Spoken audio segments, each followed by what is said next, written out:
But I want to clarify one thing, and it is that you believe that it is the government that should take the lead in drawing the framework for regulation. Government is the, I mean, you know, in a democratic setup, the people's mandated government is the authority But who could do sure, this kind of work. sure. If not, you know, if the one group of people would, the other group would not agree with that thing. Absolutely, but I'm sure you know this as well, by the advertising standards, for example, in the United Kingdom, in England. Right.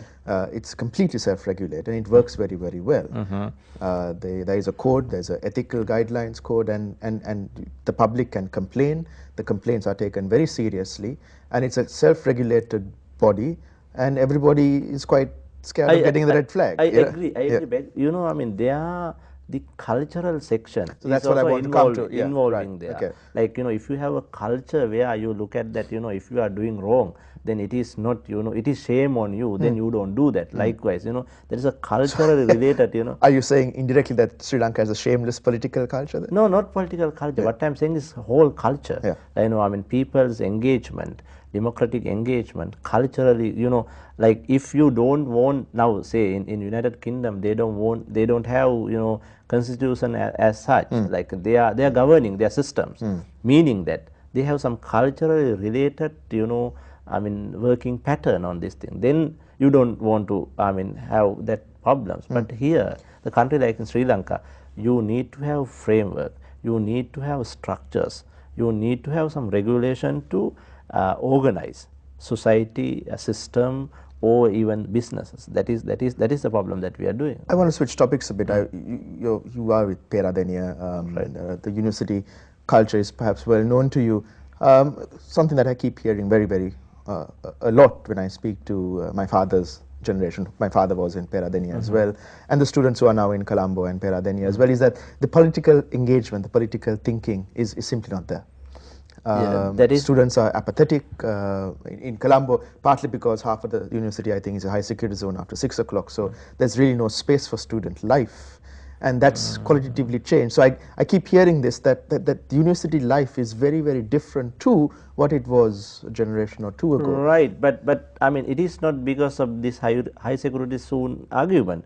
There's a huge, I mean, changes happening at university students' life. That I completely agree. That seems to be just pulling them back from any kind of political engagement. That is there. That is not because of this outside cases. So what's happening with within the university? There are, I mean, student politics. There aren't. I mean, there is not any piece of, you know, I mean, democracy happening there. That is completely, you know, authoritative kind of system within. How can we change that? That is a huge problem. You know, I mean, one of my friend professor told me that, you know, it is uncleared areas of the country. University student body is the uncleared areas, like in some, you know, areas. It meaning that, you know, I mean, the students are governed by very small group of people which relates with outside political forces. Then these people don't allow any other new ideas to come into political positioning. I mean, they allow, like, you know, the you know, literature, film, all these other kind of things. They would say that, okay, go ahead. Because they don't want to engage with that thing. But if it is politics, then they are very keen. If it is if very small group is arising in any university. Now look at last week. I mean, I am a kind of outside observer what happens at Kelani University. I mean, one faculty is not belongs to that whole other faculty's political group. Then there's a crash there. That's there. In terms of the culture, I mean, sorry, I keep coming back to this because it's a wonderful idea, but of engagement, creating the culture of engagement from young university graduates or undergraduates. Now, if it is the case that they are condemned to archaic, outdated, outmoded political ideology and thinking, you know, how are you going to move forward? How will you move forward? You know, I want a concrete idea from you. Now, like, I mean, if you ask me that, I mean, whether I do student-related politics at university, my answer is no, I don't. I was involving when I was in the students' movement, but now what I do is to look at and to change their minding setup that we need to have open spaces. University is the place where you can develop, you know, I mean, that is the place where you develop concept, you know, ideas.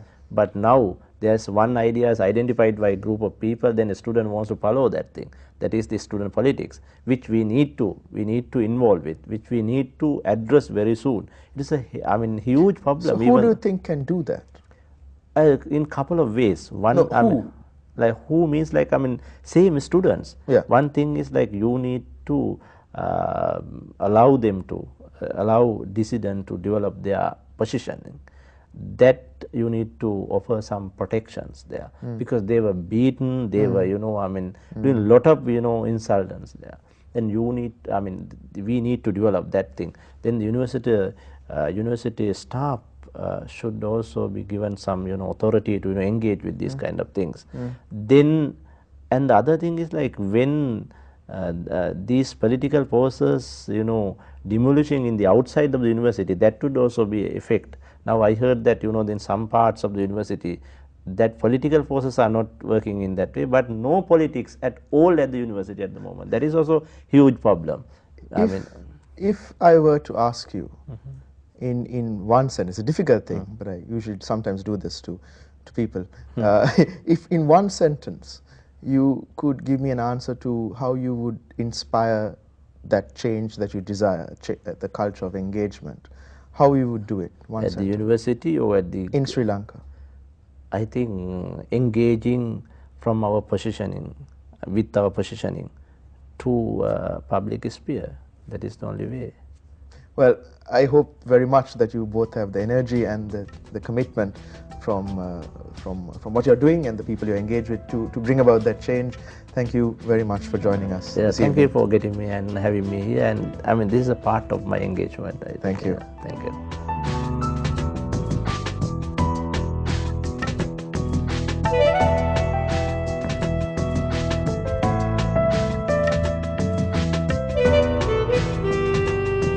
Thank you.